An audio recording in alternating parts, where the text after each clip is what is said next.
کھلے کھلے دلائل ذکر کیے تاکہ تم اس کو سمجھ سکو۔ اب پہلا قانون،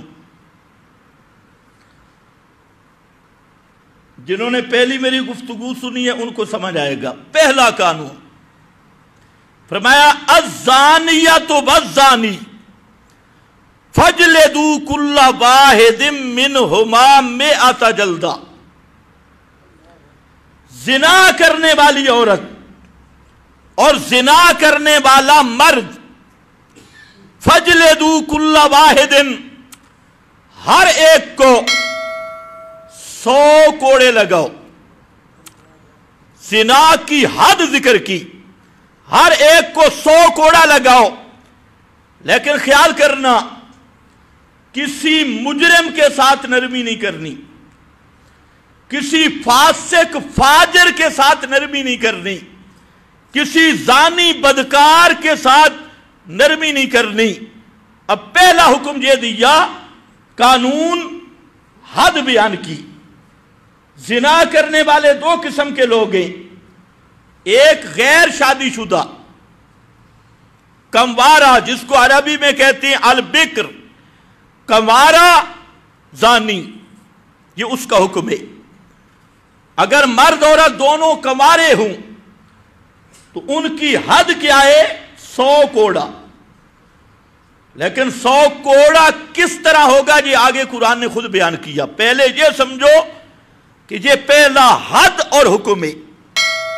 اب اگر یہ حد ملک میں نافذ ہو جائے، تمہارے ملک میں یہ قانون ہی کوئی نہیں ہے، یہ قرآن کا قانون ہے، اور اسلامی ملک میں یہ قانون نہیں، اگر اسلامی ملک میں یہ قانون نافذ ہو کہ مرد عورت اگر کبارے ہیں تو زانی کی سزا 100 کوڑا، اور مجمع میں چھپ چھپا کے نہیں، وہاں پر لوگ کٹھے ہوں، 2 آدمیوں پہ حد جاری ہو، معاشرہ سیدھا ہوتا ہے یا نہیں ہوتا؟ اس سے آپ کے حکمران بدک رہے، کہتے ہیں مدینہ کی ریاست، اور پھر مدینہ کی ریاست کے فوراً بعد برطانیہ کی سیاست، ریاست مدینہ کی، سیاست برطانیہ کی، مدینہ کی ریاست، یعنی ایسے جاہل قسم کے لوگ ہیں۔ اب ذرا سمجھو، سب سے پہلا قانون سورہ نور کا، پہلی روشنی کہ اپنے تہذیب اور معاشرہ کو زنا سے پاک کرو۔ جس معاشرہ میں زنا ہوگی اس میں پاکیزگی نہیں آ سکتی، طہارت نہیں آ سکتی۔ اسی آیت کی تفسیر میں نبی کریم صلی اللہ علیہ وسلم کے بے شمار فرمودات کہ معاشرے کی طہارت کا بنیادی عنصر یہ ہے کہ معاشرہ میں زنا نہ ہو، بدکاری نہ ہو۔ حتیٰ کہ قرآن مقدس نے سورہ بنی اسرائیل میں فرمایا لا تقربوا الزنا، زنا کرنا تو دور کی بات، زنا کے قریب نہیں جانا۔ لا تقربوا الزنا، ایسے مقدمات کے قریب نہیں جانا جو زنا کا ذریعہ بن جائے، ایسی چیزوں کے قریب نہیں جانا جو زنا کا ذریعہ بن جائیں۔ وہ کیا چیزیں ہیں؟ وہ 7 آداب اسی صورت میں بیان کیے گئے کہ 7 وجوہ ہیں جو زنا کے قریب کرنے والی ہیں۔ اس کو قرآن نے ایک ایک کو جڑ سے کاٹا اور فرمایا خبردار زنا کے قریب نہیں جانا۔ نبی کریم صلی اللہ علیہ وسلم جب بیعت لیتے تھے، ایک بیعت عورتوں سے ہے، وہ سورہ الممتحنہ میں موجود ہے۔ اس کا پہلا عنصر تھا اللہ یشرکن باللہ شیئا، جو میری بیعت کرے اس کا پہلی شرط ہے کہ شرک سے پاک ہو۔ آج بھی پیر بیعت لیتے ہیں، اسی طرح لیتے ہیں، یہ آپ کی بیعت ہے، یہ ہے سب سے بڑے مرشد کی بیعت۔ پہلا رکن کیا ہے؟ اللہ یشرکن باللہ شیئا، صنما نہیں، وثنا نہیں، اللہ یشرکن باللہ شیئا، کسی چیز نبی بلی زندہ مردہ دور نزدیک فرشتہ جن کسی چیز کو بھی اللہ کا شریک نہیں بنانا. یہ پہلا عنصر. اور ساتھ لا یسرکنا چوری نہیں کرنی, بلا یزنین زنا نہیں کرنی. بہرحال آؤ, الزانیۃ والزانی, زنا یہ فحاشی ہے, بے حیائی کا مرکز. اس پر نبی کریم صلی اللہ علیہ وسلم نے فرمایا قال رسول اللہ صلی اللہ علیہ وسلم من اشراط الساعہ, قیامت کی علامات میں سے ہے ان یرفع العلم, سب سے پہلے علم اٹھ جائے گا, دین کا علم اٹھ جائے گا. ان یرفع العلم, آج بالکل وہی زمانہ ہے کہ نرے جاہل قسم کے لوگ منبر اور محراب کے بارے سے, جن کو پتہ کسی چیز کا بھی نہیں, کوئی ثانیہ سے بھاگا ہوا, کوئی کہیں سے بھاگا ہوا, کوئی جس کو علم پڑا ہی نہیں, آج وہ امت کے رہنما ہیں. یرفع العلم, اور لوگ بھی سمجھتے ہیں پگڑی, اینک, سر, انداز, ایکٹنگ, اس کو سمجھتے ہیں یہ مذہبی رہنما ہے. حالانکہ وہ سب سے بڑا جاہل ہوتا ہے, اور چند تقریریں رٹی رٹائی کر کے وہ سٹیج پہ آ جاتا ہے, جس کو نہ قرآن کا پتہ, نہ پیغمبر کے فرمان کا پتہ, نہ مزاج اسلام کا پتہ, کسی چیز کا بھی پتہ نہیں. چند مسائل رٹا لگا کے وہ میدان میں ہے, ہوتا اول درجے کا جاہل ہے. پہلا ان یرفع العلم ویثبت الجہل, جہالت پک جائے گی, رچ جائے گی. ویشرب الخمر, اور شراب پیا جائے گا, سر عام شراب ہوگا. ویظہر الزنا, اور نمبر 3 زنا عام ہوگا. یظہر, عموماً زنا چھپ کے کیا جاتا ہے, لیکن یظہر کہ ظاہری معنی سے پتہ چلتا ہے کہ زنا عام ہو جائے گا اور سر عام کیا جائے گا. یہ علامات قیامت میں سے. آج دیکھ لو تینوں چیزیں ہیں یا نہیں. سب سے بڑی جہالت اس دور میں ہے. لوگ سمجھتے ہیں بڑا علم والا زمانہ ہے, بڑے تعلیم یافتہ لوگ ہیں. یہ تعلیم یافتہ نہیں, یہ تعلیم کاشتہ ہیں. تعلیم یافتہ نہیں, یہ نئے 2 ٹانگوں والے ڈنگر ہیں, بڑی بڑی ڈگریوں والے. جب انسانیت نہیں تو تعلیم کیا ہے؟ تو خیر جال ثابت ہوگا, زنا زہر ہوگا. یہ روایت مسلم شریف میں ہے 2671 نمبر. دوسری حدیث ہے, فرمایا رسول اللہ صلی اللہ علیہ وسلم نے ایما امرأۃ استعطرت فمرت علی قوم, جو عورت بھی خوشبو لگا کر گزرتی ہے, خوشبو لگا کر, استعطرت فمرت علی قوم, ایک قوم سے گزرتی ہے, لِیَجِدُوا مِن رِیحِہَا فَہِیَ زَانِیَۃٌ, وہ اس لیے گزرتی ہے کہ یہ خوشبو محسوس کرے. پیغمبر کریم نے فرمایا وہ عورت زانی ہے. صرف ری. اور آج آپ دیکھ لیں اپنا معاشرہ, کپڑے ہی نہیں ہیں, اور بن سمر کر, سنگار کر کے, میک اپ کر کے, بال کھلے رکھ کر, چہرے کھلے رکھ کر, اور نیچے اوپر لباس اتار کر سر عام بازاروں کی زینت ہیں. تو فرمایا ہوبا زانیہ, جو عطر لگا کے گزرے, استعطرت, خوشبو لگائے تاکہ لوگ محسوس کریں وہ زانیہ ہے. تو جو میک اپ کر کے غیر محرم کے سامنے کھڑی ہے, چاہے خالہ زاد بھائی کیوں نہیں, چچے کا بیٹا کیوں نہیں, پھوپھی کا بیٹا کیوں نہیں, جن کو شریعت نے غیر محرم قرار دیا, ان کے سامنے میک اپ کر کے, کپڑے لگا کے جو زنانی کھڑی ہے, تو وہ بطریق اولا زانیہ ہوگی، عطر لگانے والی زانیہ۔ یہ تو زنا کرے حلیلۃ جارے کا، اپنے پڑوسی کی بیوی سے۔ پڑوسی زنا مطلقاً حرام ہے، لیکن ہر گناہ کے کچھ تفاوت اور درجے ہوتی ہیں۔ جس طرح باہر کوئی جھوٹ بولے تو بھی گناہ ہے، اور مسجد کے اندر بولے تو بھی گناہ ہے، لیکن مسجد کے اندر والا جھوٹ زیادہ کبھی ہے باہر والے جھوٹ سے۔ اسی طرح ایک آدمی کعبہ کے اندر جھوٹ بولے تو مسجد کی نسبت وہ بڑا گناہ ہے۔ تو یہاں فرمایا اپنے پڑوسی کی بیوی سے زنا کرنا، یہ تیسرا بڑا گناہ ہے، سب سے بڑا گناہ۔ اور پڑوسی کی قید کیوں؟ اس کی کئی وجوہات ہیں۔ پہلی وجہ کہ پڑوس کا حق ہے، پڑوسی کے اللہ تعالیٰ نے حقوق رکھے ہیں۔ نبی کریم صلی اللہ علیہ وسلم نے فرمایا کہ پڑوسیوں کے متعلق، ہمسایوں کے متعلق اللہ نے اتنی تاکید کی کہ میں یہ سمجھنے لگ گیا کہ شاید وراثت میں بھی یہ شریک ہوں گے۔ اتنا بڑا حق۔ آج سناؤ یہ چیزیں ہیں ہمارے اندر؟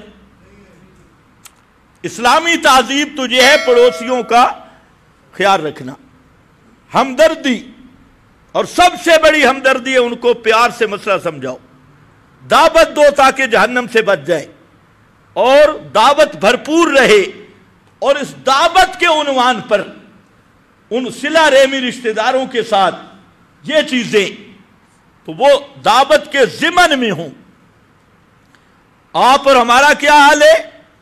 دوستیاں لگا لیتی ہیں، پھرا بلی دوستیاں مشرکوں بدتیوں کے ساتھ، اور ان کے مذہبی رسومات میں شریک ہوتے ہیں۔ یہ نہیں ہے پڑوس کا حق۔ پڑوس کا حق شریعت کے مطابق ہو، جو شریعت نے رکھا ہے اس کے مطابق۔ خیر، دوسری وجہ یہ ہے، تو پہلی وجہ پڑوسی کا حق ہے، پڑوسی کا اعتماد ہے۔ تو جب پڑوسی کی بیوی سے یہ تو محافظ ہونا چاہیے تھا، اس نے تو حفاظت کرنی تھی، جب اس کو پڑوسی کی عزت کا حیا نہیں آیا تو اس لحاظ سے یہ گناہ عام زنا سے بھی بڑھ گئی ہے۔ اور نمبر دو یہ ہے کہ پڑوسی کی بیوی، اس سے زنا کرنا آسان ہے بنسبت اجنبیہ کے، کیونکہ وہ ہر وقت قریب ہے، تو زنا کے چانس زیادہ ہیں، اس لیے آپ نے اس کو خاص کر کے ذکر کیا ہے جہاں چانس زیادہ ہیں۔ یہ حکمت نبوت ہے۔ آپ نے فرمایا خبردار، پڑوسی کی بیوی کے ساتھ جو زنا کرتا ہے یہ شرک قتل کے بعد سب سے بڑا گناہ ہے۔ اور تیسری وجہ یہ بھی ہے کہ بعض ایسی چیزیں ہیں جس میں اشدیت بڑھ جاتی ہے اور اس میں کئی وجوہات اکٹھی ہوتی ہیں، اسباب کا سال ہونا بھی اور پڑوسی کا حق ہونا بھی، ساری چیزیں جمع ہو جاتی ہیں۔ تو بہرحال زنا ہر حال میں بدتر ہے، لیکن پڑوس کے لحاظ کے اعتبار سے سب سے زیادہ کبھی ہے۔ نبی کریم صلی اللہ علیہ وسلم نے فرمایا ثلاثۃ، تین آدمی ہیں جن کے ساتھ اللہ بغض رکھتا ہے،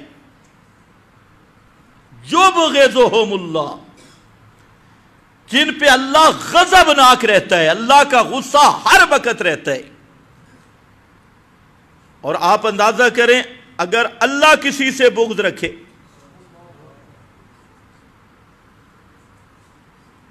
تو اس کا لعنت میں کتنا بڑا درجہ ہوگا۔ فرمایا تین آدمی ہیں جن پر اللہ غصہ غضب کرتا ہے۔ پہلا آدمی ان میں ہے الشیخ الزانی، بڈھا زانی، الشیخ الزانی، یہاں شیخ کی قید بھی اتفاقی ہے، یعنی پہلا آدمی زناکار، بدکار، یہ وہ ہے جس سے اللہ بغض رکھتا ہے۔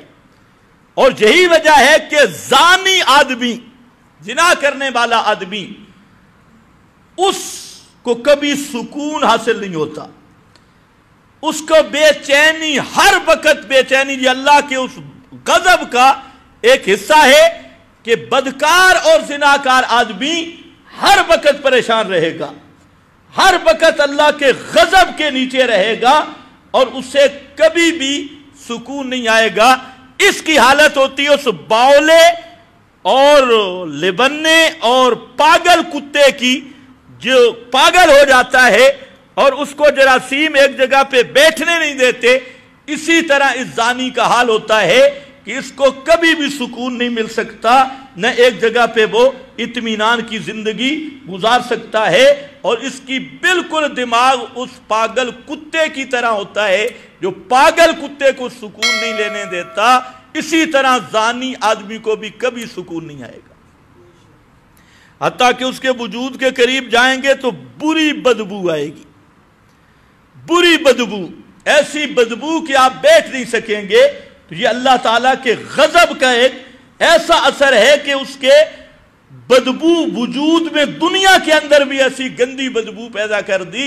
اور نبی کریم علیہ السلام فرماتے ہیں معراج کی رات جب میں نے دیکھا کہ کچھ مرد عورتیں الٹے لٹکے ہوئے ہیں جہنم کے تنور میں، اور بار بار ان کا وجود بنتا ہے، گلتا ہے، پھر بنتا ہے، اور ان کے وجود سے اتنی بدبو آ رہی ہے جو قابل برداشت نہیں۔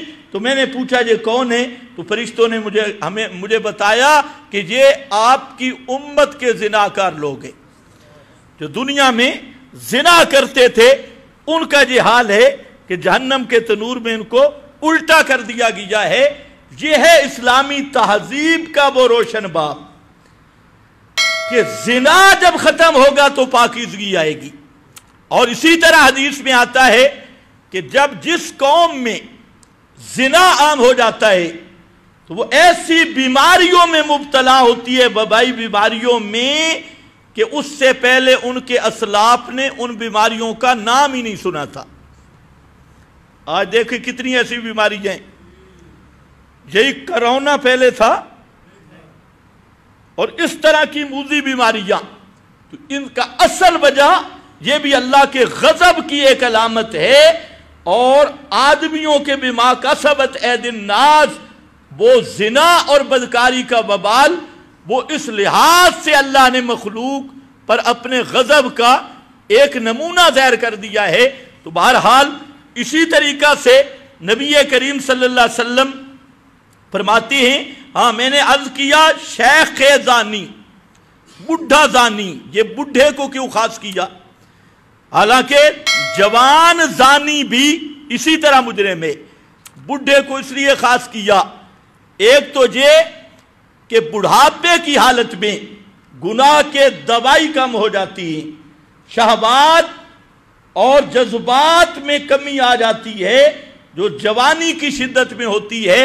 تو جب اسباب ہی کم ہو گئے، اس میں وہ غریزت اور شہوت ہی نہیں رہی، اب بھی زنا کرتا ہے تو یہ سب سے زیادہ بدتر ہے۔ لیکن اس کا یہ معنی نہیں کہ جوان کے لیے اجازت ہے، جوان بھی بدتر ہے، لیکن یہ شیخ زانی اس لحاظ سے بدتر ہے کہ اب تو اس کا ٹائم اسباب ہی شہوت کے نہیں رہے، کمزور ہو گئے ہیں، لیکن پھر بھی زنا کر رہا ہے۔ اور دوسرا یہ کہ اس نے تو اپنی موت کے الارم سن بھی لیے ہیں اور موت کی جھنڈی آنکھوں سے دیکھ بھی لیے۔ موت کی جھنڈی سمجھتے ہو؟ موت کی جھنڈی یہ سفید بال ہے، جب سفید بال آ جائیں تو سمجھ لو یہ موت کی سگنل آ گئے، یہ موت کے سگنل ہیں سفید بال۔ تو جس کے داڑھی پر، جس کے سر پہ سفید بال آ گئے تو اس نے موت کے سگنل کو دیکھ لیا۔ اب موت کا سگنل دیکھنے کے بعد تو موت کی تیاری کرنی تھی، اللہ کو راضی کرنا تھا، لیکن جو موت کے سگنل دیکھ کر بھی اپنی اصلاح نہیں کر سکا تو وہ اللہ تعالیٰ کے غضب اور غصے کا زیادہ مستحق بن گیا کہ یہ تم بھی کہتے ہو یار کرتوت دیکھو تیریاں قبر اچ لتا ہیں، ایک قبر علیاں لتاں، یہی موت کے سگنل ہیں کہ اب جوان کو امید ہوتی ہے چلو بعد میں توبہ کر لوں گا، اگرچہ یہ کام بھی غلط ہے۔ کتنے ایسے ہیں جو حسرتیں لے کے مر گئے اور توبہ کی توفیق بھی نہیں ہوئی۔ توبہ میں تاخیر نہیں کرنی چاہیے. جب توبہ پہ اللہ تعالیٰ توفیق دے دے تو فوراً توبہ کرنی چاہیے، کیونکہ توبہ مؤخر کرے گا تو ہو سکتا ہے موت پہلے آ جائے، تو یہ ارمان بھی رہ جائیں گے. تو بہرحال شیخ زانی، بڈھا زناکار، اس پہ اللہ تعالیٰ کی سخت لعنت ہوتی ہے. اور فرمایا کہ تیسرا آدمی ہے فقیر متکبر. فقیر ہو، نادار، اور ہو گردن اکھڑانے والا، متکبر فقیر. اسی طرح آپ صلی اللہ علیہ وسلم نے فرمایا لا یکلمہم اللہ یوم القیامہ. 3 آدمیوں انہی کا ذکر کیا، اللہ ان کے ساتھ رحمت کا کلام نہیں کرے گا، اور ولا یزکیہم، انہیں اللہ پاک بھی نہیں کرے گا، اور ان کی طرف نظر رحمت بھی نہیں کرے گا. وَلَهُمْ عَذَابٌ علیم، ان کے لیے دردناک عذاب ہوگا. ایک شیخ زان و ملک کذاب، بڈھا زانی اور جھوٹا بادشاہ. ملک کذاب، جھوٹا وزیر اعظم، جھوٹا بادشاہ. ملک کذاب وعائل مستکبر، اور غریب آدمی، عائل فقیر آدمی، مستکبر جو تکبر والا ہے، اکڑا ہوا ہے. یہ 3 آدمی ایسے ہیں کہ اللہ تعالیٰ ان کو عذاب علیم میں گرفتار کرے گا. اسی طرح ایک اور حدیث ہے، یہ حدیث مسلم شریف میں ہے. تو آپ کا فَإِذَا رَأَيْتُمْ ذَلِكَ، جب تجھے دیکھو سورج گرن، چاند گرن دیکھو، تو پھر فَادْعُوا اللَّهَ، صرف اللہ کو پکارو، اللہ سے دعائیں کرو. وَكَبِّرُوا، اور اللہ اکبر کہو، اور نماز پڑھو اور صدقہ دو. ثُمَّ قَالَ، پھر آپ نے فرمایا یا امت محمد واللہ ما من احد اغیر من اللہ. آپ نے فرمایا اے محمد صلی اللہ علیہ وسلم کی امت، سب سے بڑا غیرت والا اللہ ہے، سب سے بڑا غیرت والا اللہ ہے، اللہ سے بڑا غیرت والا کوئی نہیں. اغیر من اللہ، اور اللہ کو سب سے بڑی غیرت آتی ہے ان یزنی عبدہ او تزنی امتہ. جب اللہ کا بندہ زنا کرتا ہے تو اللہ کو سب سے زیادہ غیرت آتی ہے، اور جب اللہ کی بندی یعنی عورت زنا کرتی ہے، کرواتی ہے، اس وقت اللہ کو سب سے زیادہ غیرت آتی ہے. اس لیے فرمایا کہ یا امت محمد واللہ لو تعلمون ما عالموں، اللہ کی قسم اگر تم جان لیتے جو میں جانتا ہوں، لَضَحِكْتُمْ قَلِيلًا وَلَبَكَيْتُمْ كَثِيرًا، تو تم ہنستے کم اور روتے زیادہ. اس لیے اس فعل سے بچ جاؤ، یہ جو زنا والا فعل ہے.